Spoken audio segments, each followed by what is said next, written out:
Leonardo da Vinci's Mona Lisa is displayed at the National Gallery of Art in Washington, D.C. for the only time.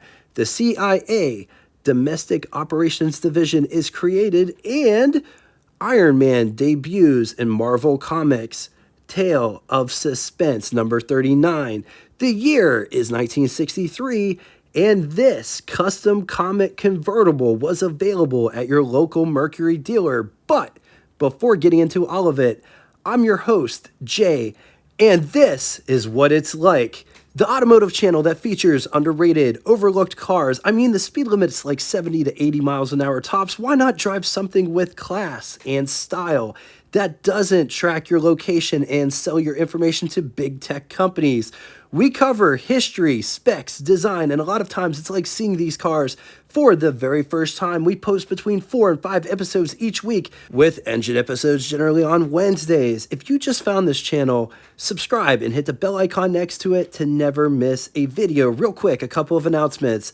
Auburn, Cord, and Duesenberg is having a shindig in Auburn, Indiana, August 29th through the 31st. I will be there Saturday the 31st. Also coming up really quick is, in my opinion, the best car show this side of the Mississippi, the Old Car Show at the Greenfield Village. It's right next to the Henry Ford in Dearborn, Michigan. If you've never been, it's definitely an experience. It's way more than a car show. It's an experience. It's going on September 7th and 8th. The 7th, in my opinion, is the best day to go because Saturday, they let people stay there after hours, and you get to see all of the old gas lamps and old lights being lit up. It's really cool to watch the old Stanley steamers release steam, as well as they have a steam train that goes around the park, and it's really cool to watch all of that stuff being put away. I will be there September 7th. If you see me at any one of those events, be sure to come up and say hey, because I really love meeting people, especially the people that dig this channel. 1963 Mercury model lineup. Comet was in the proverbial basement, followed by Meteor, Monterey. Monterey Marauder was at the top. Wagons could be had across all lines except Marauder. Mercury would offer the Comet from 1962 through 1977. Comet did exist outside of Mercury from 1960 through 1961 as a standalone. Comet was originally intended to be an Edsel model. For those that don't know, and I know I don't really say it right, I'm going to try to say it right, Edsel. Anyway, for those that don't know, Ford had a short-lived model line, I should say, called Edsel. Ford felt left out. They wanted 5 brands to go toe-to-toe with both General Motors and Chrysler. Ford, Mercury, Edsel, Lincoln, Continental, which was separate from Lincoln in 56 and 57. But timing was bad because there was a huge economic recession in 1958. I was told that it's like the 2008 recession. I don't know. I wasn't alive in 1958, but it affected the auto industry. Ford would put Continental back under Lincoln in 1958, and kind of going down a little bit of a rabbit hole here, Edsel was only offered for 3 years, 1958, 1959, and 1960. Comet was to be an Edsel model. Mercury would offer the Comet in 5 generations. 1963 falls in the first generation, which was produced from 1960, 61, 62, 63. Mercury Comet is the sister car to the Ford Falcon. The 63 Mercury Comet could be had in body styles such as 2-door sedan, 4-door sedan, 2-door wagon, 4-door wagon, 2-door hardtop, and 2-door convertible. It was offered in 3 trim levels: base, custom, and S22. The custom trim added chrome around the windows, 3 horizontal bars located on the rear quarter. Interior was carpeted, cigarette lighter, rear armrest, front ashtray, front door dome light switch that worked with the doors, and bright horn ring. The S22 trim featured adjustable front bucket seats, center console, loop and pile carpeting, and 6 tail lights with front fender bling. Let's talk specs. 194.8 inches long, 70.4 inches wide, 54.5 inches tall. It rides a wheelbase of 114 inches. It weighs 2,579 pounds. Price $2,557, which would be equivalent to you spending $26,253.12 in the year 2024. Total 1963 Mercury production was 301,581 units, of which total Comet was 122,726 units, and of that number, total custom trim was 63,133, and of that number, custom Comet convertible was 7,354 units. Moving on to engines, which there were 3 different engines you could choose from, starting out in the proverbial basement with the 144.3 cubic inch displacement inline 6, 2.4 liters. It's good for 85 horsepower at 4,200 RPM, 138 pound-feet, or 187 newton meters at 2,400 RPM. With a bore of 3.5 inches and a stroke of 2.5 inches, compression is 8.7 to 1, featured 7 main bearings.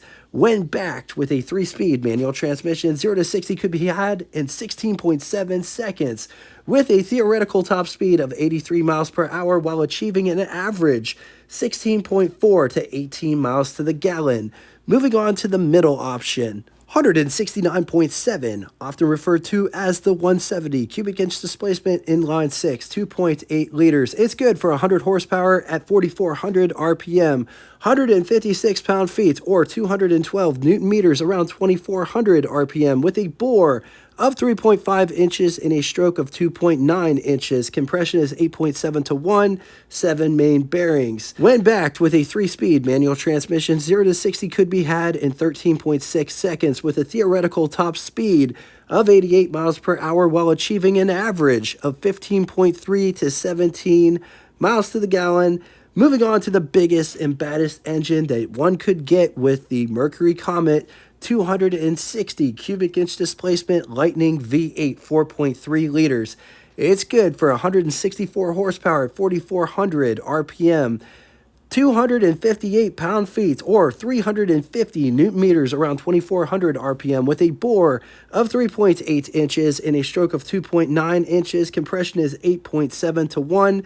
5 main bearings. It's also important to note that these bore and stroke sizes may be rounded. 3-speed manual, 0 to 60, 9.2 seconds, with a theoretical top speed of 100 miles per hour. I think that number is a bit conservative. Average 13.5 to 15 miles to the gallon. I found this clean Mercury Comet Custom 1963 at Classic Auto Mall, where they have this car as well as 850 other cars currently for sale. Anybody can go peruse their inventory. You walk up to the front door and open it. You see those 2 ladies sitting at the counter, and I swear you can hear Angel sing. Ah! It's my channel. I'll sing if I want to. Anybody can go peruse their inventory in person. 4 hours of operation, directions, and to get the full scoop on this very car, be sure to click the link below after this show. Let's talk styling. Just look at these headlights.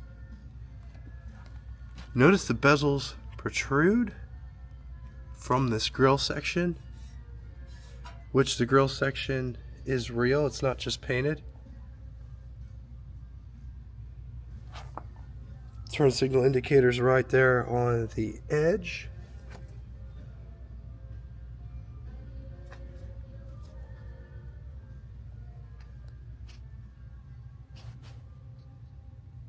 Doesn't have any bumper guards or overriders, but it has these parts here that kind of sort of mimic that.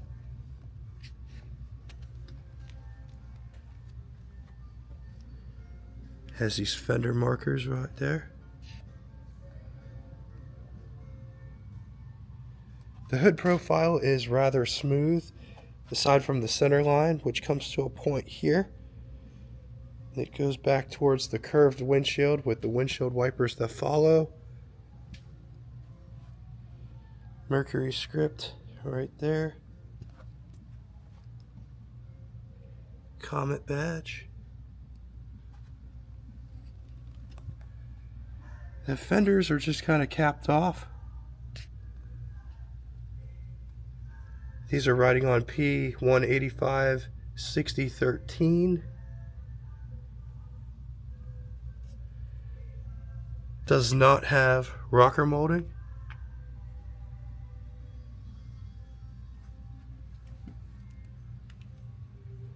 External cowl.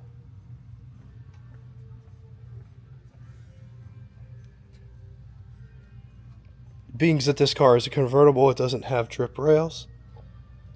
Side mirrors are mounted just in front of the vent windows.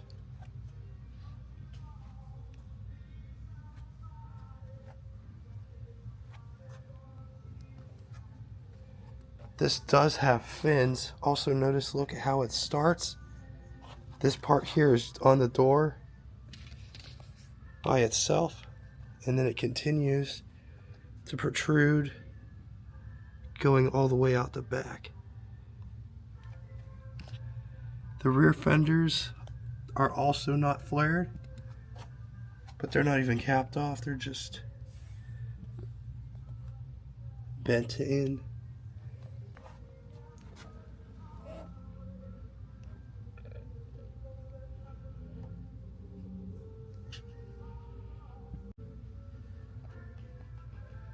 Check out that fin profile. Very elegant. I mean, there's my hand for reference.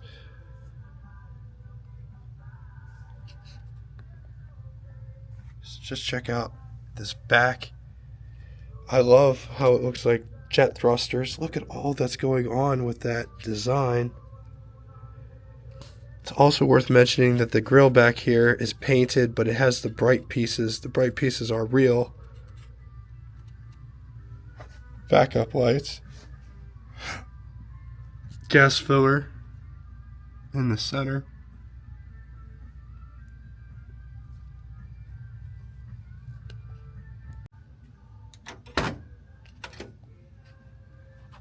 This door has a nice quality feel to it.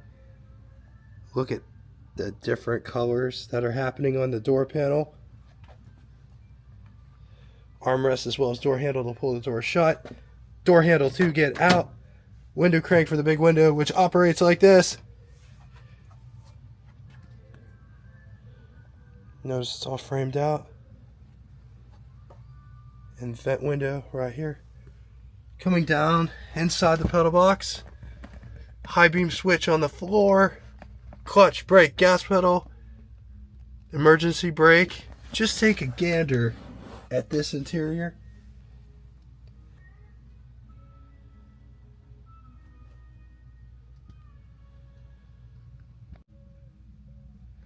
Here is what over the hood looks like. Here's what first person over the hood would look like. On to the button switches and knobs, starting on the left and moving right. Key/ignition, headlights, windshield wipers, gasoline gauge, oil pressure idiot light, odometer, generator idiot light, coolant temperature, 100 mile per hour speedometer, high beam indicator, turn signal indicator, power top, defroster, temperature, air vent, lighter, ashtray, radio.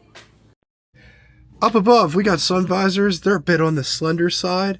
It does have a rear view mirror cutout with the rear view mirror there in the center and another sun visor over there for the passenger. Also, notice the convertible top latches. There's one here and there's one over there.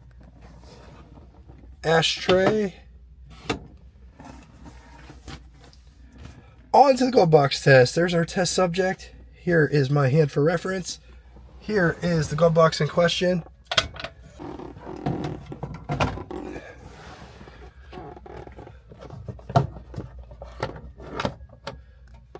So it does fit, but it won't shut. It just needs to be a hair bigger. It does not fit in the glove box.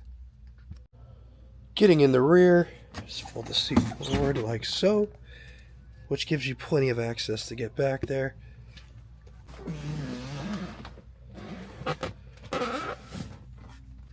Here's what the front looks like from the back. Let's take a quick gander at the pillar to glass ratio, or the greenhouse. It's pretty nice in this car. That's where, this is what visibility looks like out the back from the back seat. Because we're in a convertible, there is a nice storage area while the convertible top's in use. Let's talk creature comforts. The seat back is rather upright. It does dip down in the back here, but it is not uncomfortable. I'm 6'2" and I have my 1 foot out the door, but if I sat upright, my knees are touching the back of the seat. But this is a smaller car and there's enough space back here for me. Armrest, ashtray. The windows go up and they operate like this. Pretty much just straight up.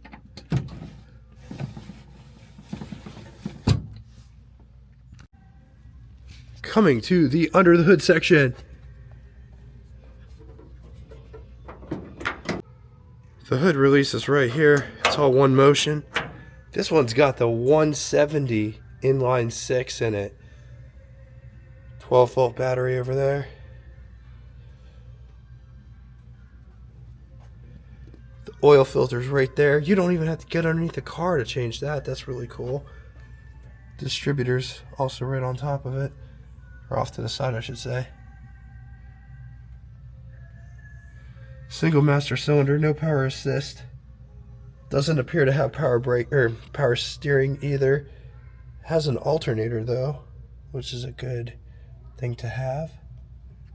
On the positive side, affordable and different car, well appointed for price point. Still good manageable size. V8 available. Against it, these are rust prone. Be sure to check it out because these are unit body and water likes to collect and just rot them from the inside out.